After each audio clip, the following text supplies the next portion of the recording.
Hey there, welcome back to my channel, and let's get right into it. Today we're going to talk about an article that was in Task and Purpose. Task and Purpose is a website. You can find it under taskandpurpose.com, all one word. They discuss a lot of things about the military. They have a lot of interesting stories. So if you are interested in going to one of the service academies and being a member of one of our armed services, I strongly suggest that you read Task and Purpose. But for today, we're going to look at an article that was published right before the Army-Navy game earlier in December, and we're going to talk a little bit about it. So let me just put my glasses on here. So the article was published on December 14th. It says, what the Army and Navy service academies look for in future officers.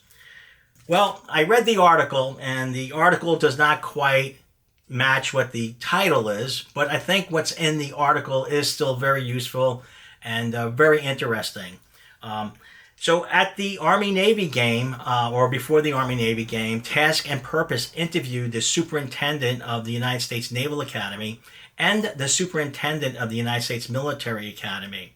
And they asked him, what are you looking for? What do you think about the future midshipmen and future cadets? And I just like to read a few paragraphs, a few sentences from this, and I found this interesting, and I hope that you do too.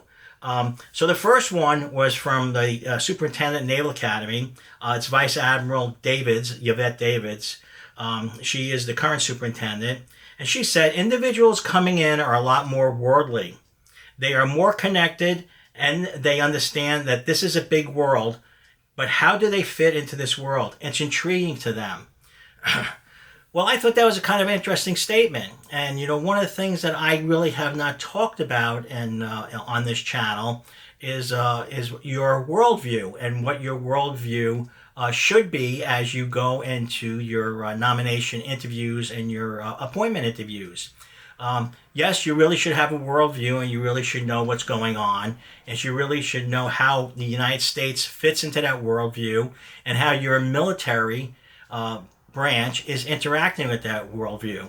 So I saw Admiral Davis, she had a very good point here, and I think it's something that you should take in consideration going forward. She also went on to say, they are a lot more aware of what's going on in the world, and I hope that you guys are too. And she went on to say, certainly more than I was way back then.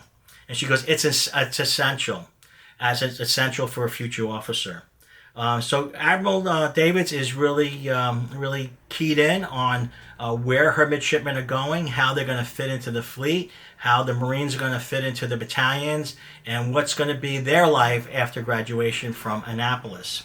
Lieutenant General Stephen Gilland was also interviewed. He's the superintendent of West Point.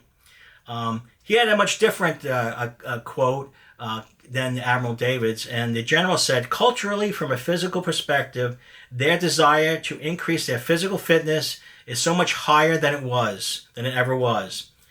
We expect more, and we tell them we expect more.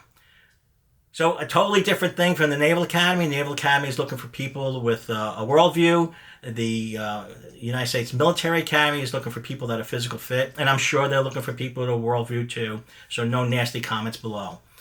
So what does this mean for you?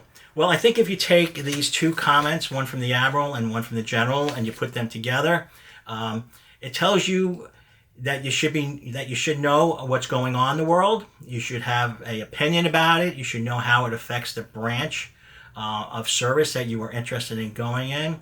And even though you might only be a high school student in your junior or senior year, you have to be physically fit, because each of these academies, all of the academies, all 5 of the service academies, expect you to be physically fit and to be operating at your peak level. So I want to put a link to the article below. I strongly suggest that you read it for yourself. You make your own decision about what's in that article, and just hook up with the Task and Purpose. Put it in your browser bar, and every now and then take a look. And I'm sure that you'll learn something as the year goes on. So thank you very much for tuning into this channel, and I hope you get what you want. Bye now.